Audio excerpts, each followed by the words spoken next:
Stay savage, your boy ShinoBeenTrill.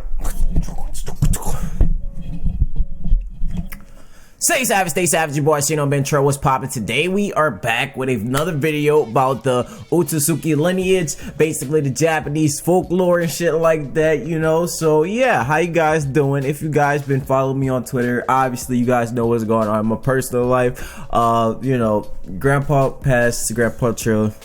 RIP, I love it, man. But hey, I gotta keep moving, keep pushing, because he would not want to see me upset. One thing I know about my grandfather is that if he saw me upset, he'd be pissed off. On top of that, he was a very happy person throughout his whole entire life, even in his final days.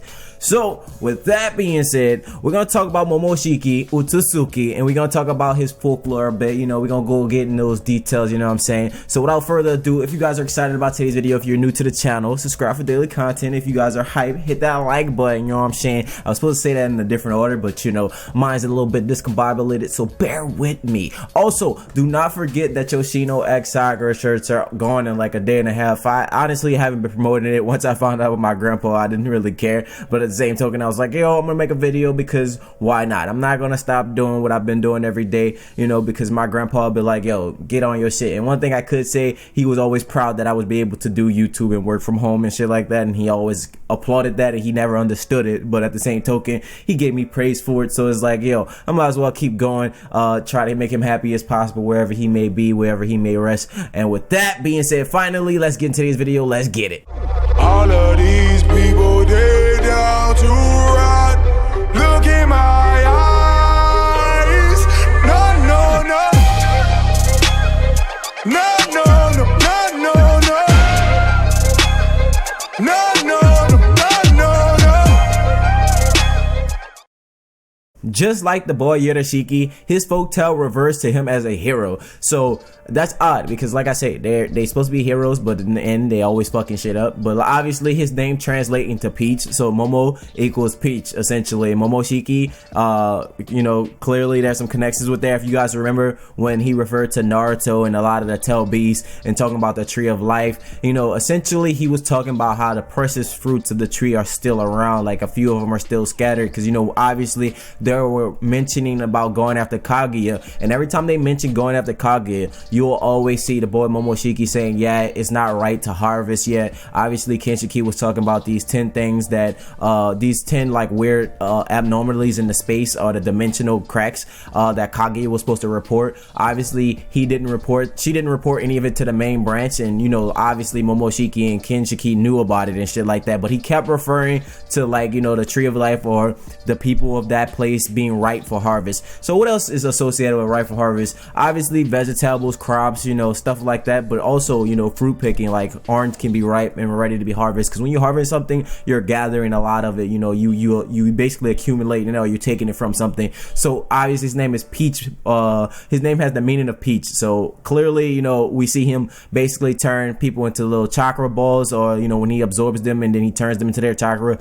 Some of them resemble fruit. Obviously we see him take bear and try to eat against Killer Bee, but obviously it was one of his octopops tentacles. Killer Bee didn't actually die. That's a misconception. If you guys watched all the way to the end, you see Killer Bee come and climb across the shore and shit like that. He's actually alive, but you know, the fucking fact of the matter is this man name resembles and you know, connects with the word peach, but you got to see him actually eating this fruit that kind of resembles a peach from the show, you know what I'm saying? And it gives him extraordinary power. So like, obviously his name meaning peach, and then he eats a peach and he gets like a power boost. Like, that's too much of a coincidence, right? So let's go a little bit more in depth here. Obviously there's a story, there's some extra details that are to be noted, but let's talk about what we know, right? So clearly we know, obviously Momoshiki is supposed to be a god, you know, he's supposed to be a person who wants to take the tree of life, which obviously if it's a tree, it can bear fruit. Obviously fruitation and shit like that is playing a role in the factors on the tree of life. And apparently the tail beasts, the 9 tail beasts, I mean, obviously you can count the 10 tails if you put all of them together, but if you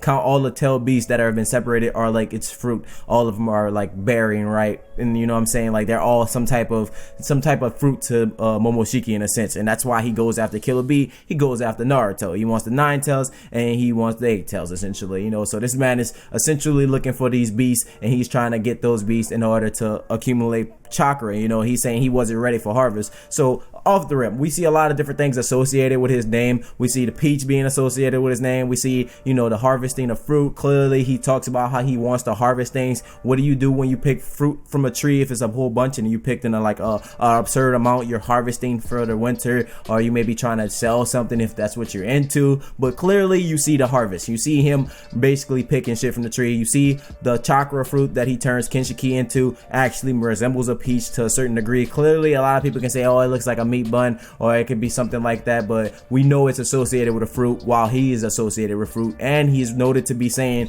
harvest time and time again. He talks about the tree of life time and time again. So there's a few other things that I want to add into this, and basically, you know, powwow to give you guys a further understanding on why he considered things trees and fruits and some shit like that. This folklore is obviously like the perfect one to him. So according to the present form of the tale dating to the Edo period, Momotaro came to Earth inside of a giant peach, who was found floating down a river by a childless old woman who was washing her clothes. There, the woman and her husband discovered the child. When they tried to open the peach, they tried to eat it. So what the heck? First off, you know, obviously they trying to steal the kid's power, if that's gonna be Momoshiki's thing, because I don't know, that it's kind of weird, a giant fruit floating down the river, and then when you try to eat the bitch, there's a baby inside. So obviously it said he came to Earth, right? So one thing that we know about Yorushiki, Momoshiki, and Toneri, and a lot of the other Otsutsukis that are being brought up in the series, we see them in space a lot, you know what I'm saying? So it said he came to Earth, so he could have came to Earth from a different dimension, could have came to Earth from a different time, but you know, obviously it came to Earth. Like, we don't know in what form it came to Earth, but clearly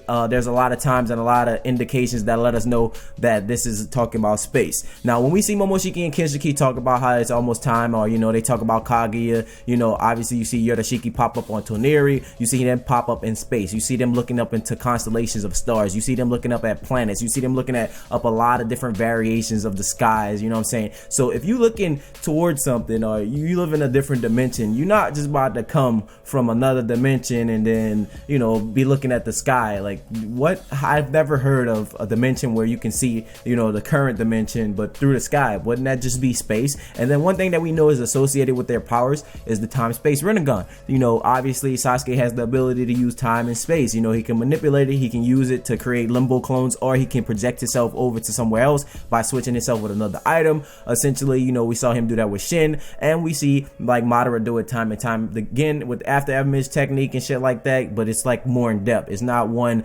that's like a basic one like Naruto will be with the shadow clones, but it's more on some shit where, you know, they can fully project themselves into a different space and then bring themselves over. And that's kind of something we see Naruto do as well later, once, you know, you see him like excel and get stronger with his speed. And also we see Minato do it with the flying rising technique. Obviously he's taking himself, bringing himself into a different space, reappearing. Now obviously with that being associated with Momoshiki, we see Momoshiki coming from space, and you know, obviously he has the Rinnegan on his hand, he does have, you know, the Byakugan, and if you guys see, once he eats the fruit, which bears power to him, and obviously that's something to do with this tale, you see like that he gets a power up, you see that he gets an increase. So when you see when he turned Kinshiki into the fruit, clearly, you know, this nigga gets a massive power up. And then if you guys do not know Taro, which is the end of the tale's hero name, Momotaro or Urashima Taro, you know, Taro is a masculine name for people of Japanese culture. You know, this means masculinity, and it shows how they are men, or how they're strong, you know, how they're like very boisterous, very proud, and very confident in their powers and their abilities. And that's something that we've seen every Otsutsuki member come. Like, when they come at it, they say they're strong, they're powerful, they say you're weak.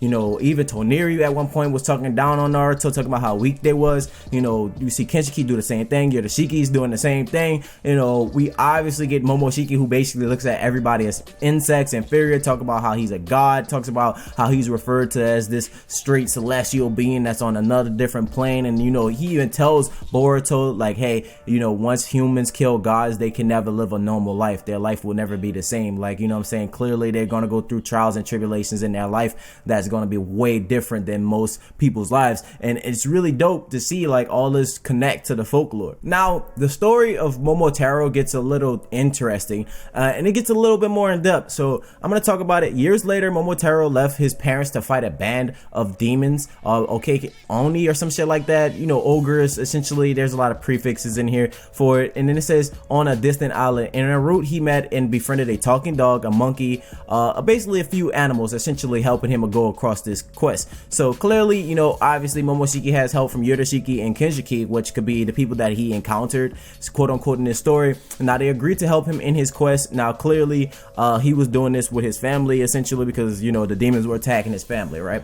So at the island, Momoshiki and his animals friends basically penetrated the demons fort and beat the band of demons into surrendering. Essentially, Momotaro and his new friends essentially return home with the demons' plundered treasure and a demon chief as captives. Momoshiki and his family live comfortably from then on. Now, that's something that we see him doing again. If you guys look at, you know, this island as Earth, or the dimension that they're going into, you know, you obviously has Kinshiki and he has Yorishiki, and, you know, he's basically leaving his family, aka the main branch of the Otsutsuki clan, to go to this different place and essentially attack these humans, which they may view as demons, or, you know, like Toneri said, we view humans as disgusting tools or creatures who only like do war. You know, they only look at humans as monsters because they only cause destruction and wreak havoc and shit like that. Because if you look at Toneri for a long time, that's what he stated. Basically, if you watch The Last, you know, it wasn't something where they just one day just upped and hated humans. It was more so that they watched the humans for thousands and thousands of years, and they saw the conflict that they kept creating over and over, and they just didn't agree with it. They wasn't with it. So eventually, you know, their whole idea was basically to wipe out the humans, and that's something that we see come back up in this. Obviously, we see him basically going over to this demon island, you know, to conquer these demons who are causing problems for him, and then bring them back to his family. And that's something that we might see Momoshiki try to do, because if you think about it, he's going there to capture Naruto, essentially take the fruit that Naruto bears, and he's going to take that fruit from the Tree of Life, which was Kaguya's fruit, essentially, you know, bringing it back to the main branch of the Otsutsuki clan, letting them know, hey, mission accomplished. Same thing what we might see from Yorishiki, who goes after Boruto for having a Jogan, you know. So there's a lot of different mixes and matches in here. And one thing that we also see is Toneri do the exact same thing. You know, he goes down there to basically steal the Byakugan princess, which was Hinata, and he steals a set of the Byakugans in order to create the Tenseigan, and he needed a pure one. So, you know, they're going to poach the demon's treasure, essentially the humans, but, you know, this obviously this tales are on two different ends and is a little bit flip. Obviously it's not the same as the, you know, Japanese folklore, but I think it's really dope. Obviously the story goes in more depth, and there's a lot of different variants. You know, it a little strays off a little topic from the Momoshiki that we're referring to, because obviously there's a lot more people involved in his story. You know, he's obviously a hero and he has his own people involved. So just kind of let me know what you think about these stories. Let me know what you think about the folklore regarding Momoshiki and Kinshiki and Yorishiki. Obviously I'm gonna get in Kinshiki next, because that's the last one we haven't done. I may do some more of these in the future. You guys know I did some about the new way, obviously. So if you guys would like to leave a comment, let me know your personal thoughts and personal opinions. Make sure you hit that like button, subscribe for daily content. Don't forget to get your Shino X Chakra shirts. You got like a day left. Honestly, I'm tired of saying that shit, so just do what you gotta do. So with that being said, finally, stay true and stay real. Hope you guys have a blessed day. I hope you guys enjoyed the video. Obviously I'm not at my best, clearly, but you know, I'm gonna try to get around to it. So with that being said, finally, stay true and stay real. Have a blessed day. Again, see you guys later. Bye.